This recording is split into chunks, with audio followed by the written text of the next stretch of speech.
What's up, everyone? Hey, look, I wanted to do a recap and give you my thoughts on the LWord Generation Q, the first episode.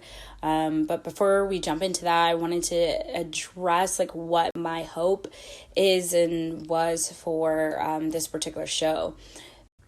So before watching the first episode of Generation Q, I was hopeful that this LWord would be more of a true representation of the LGBTQ plus community. And I can say, just starting off, that I believe Generation Q does just that.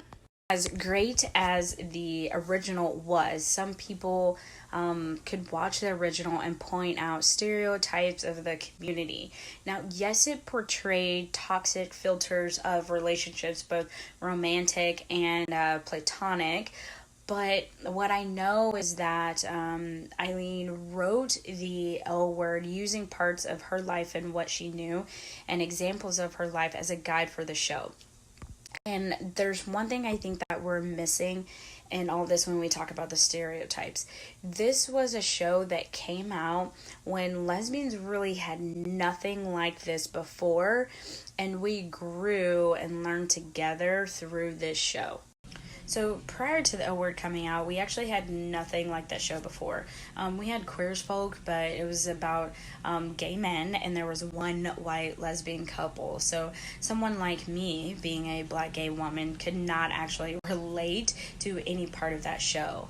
I was in college when I came out and when the LWord premiered, and I remembered that I mimicked things in that show because I was from a small ass town, and the only thing that I knew was that being gay was a sin. I had one gay cousin, she was in the military, and the only information I really got about her was when we talked every now and then, but I mainly got all of the gossip and stuff that my family shared about her. Party with special brownies, because they did that in an episode of the LWord and it looked like a blast. And I can tell you one thing, we had a fucking blast. So underneath the entertainment of the toxic relationships in this, so in a world where I knew really very little about being a lesbian, the LWord came out and our group of friends got together and we always watched the show, and we mimicked what they did.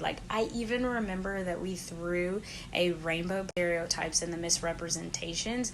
I believe that we were learning and growing together. We were learning how to be out together, we were learning how to fight together, we were learning how to love together. And what I hope for Generation Q is that they can watch with pride, understand that the original show was a barrier breaker, but I hope this show just burns the fucking house down. So with all that being said, let me break down my thoughts and where I think different storylines and stuff are going and what I'm actually hoping for Generation Q. Alright, so just a warning, if you haven't watched the first episode, you probably don't need to watch any more of the video because there will be some spoiler alerts here and there. Start with the opening scene. And I must say, nothing gets the audience's attention like a good pussy eating session. So the people that watch the original LWord are actually used to opening scenes starting out like this. But I will say I was a little curious to see how the newscast members were going to be able to portray a lesbian sex scene. So check off for the lesbian sex scene.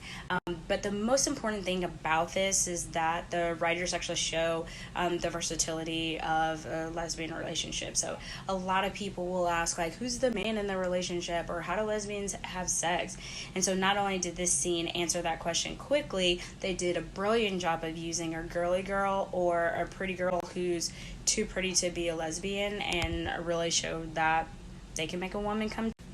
Alright, next, the blast from the past. So the scene where Alice and Shane and Bet are all having brunch. So these are three big takeaways that I got from that.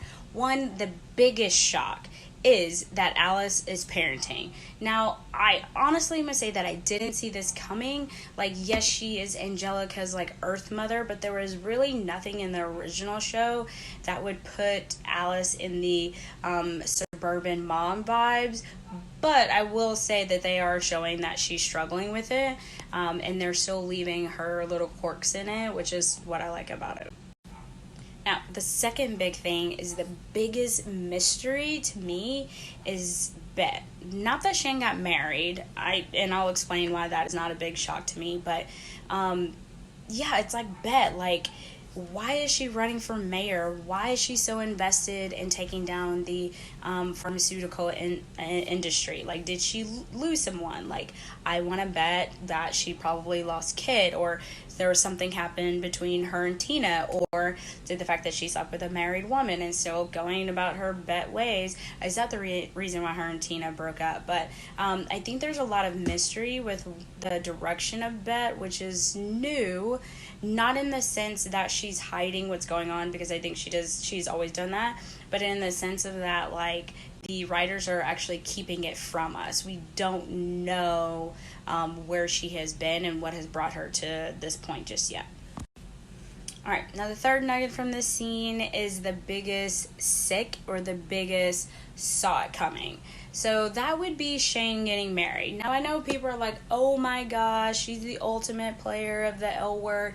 But let's be for real. Like, Shane fell in love every single season with someone. And she was even going to get married to Carmen, which, spoiler alert, I heard she's supposed to make an appearance.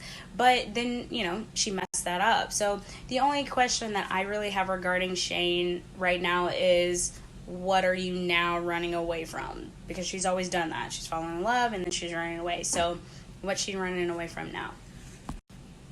Alright, let's talk about the newbies. I think we get a pretty good picture of them so far. So first off, let's talk about Danny and Sophie. I love the proposal. Not that they're lesbians getting married, but that we're actually going to be able to see the ins and outs of them planning their wedding. And I hope that they didn't stop at, like, Danny's disapproving dad, but they actually go into current issues, like people using their religious right not to provide some type of service. Alright, Finley looks like she's going to be the knockoff Shane, or like Shane's little brother, but it will be curious to see, like, where her story develops from here. She is obviously the comedic relief of the story. Alright, so let's talk about Leo. Leo is played by Micah Lee, who is, in fact, transgender, and I'm curious to see if they're going to play that and have that come into the storyline. Where the original LWord left off was seeing Max transition, and so where I hope Generation Q takes this is, like, really dive into the transgender community, what they go through on a daily basis, what it's like to be a transgender man or woman, and I think there is a real opportunity to begin to educate the world about the transgender community and what they face on a daily basis. Alright, last but certainly not least, the favorite part of the show is that they have brought in Angelica. Now, for those of you that are confused about who she is, Angie is the love child of Bet and Tina. She is a biracial teenager in a private school navigating divorced lesbian moms, her mom's very public life, and from what I can gather on that long stare to her friend on the bench, possibly her sexuality. Now, the only downfall to this is that there will be those homophobic jerks that will come out and say, see, gay people that raise babies will make them gay. But I hope that the writers are able to really dive into and get connected to teens and youth of today who don't want to be boxed in by putting a label on their sexuality. Cute, rebellious teen who is open to her sexuality. Alright guys, so those are my thoughts and my recap about the LWord Generation Q episode 1. I will be doing these videos after every episode, so like, follow, and share this, and stay tuned every week for a recap of what's going on. Now we wait in suspense. Love you guys. Peace.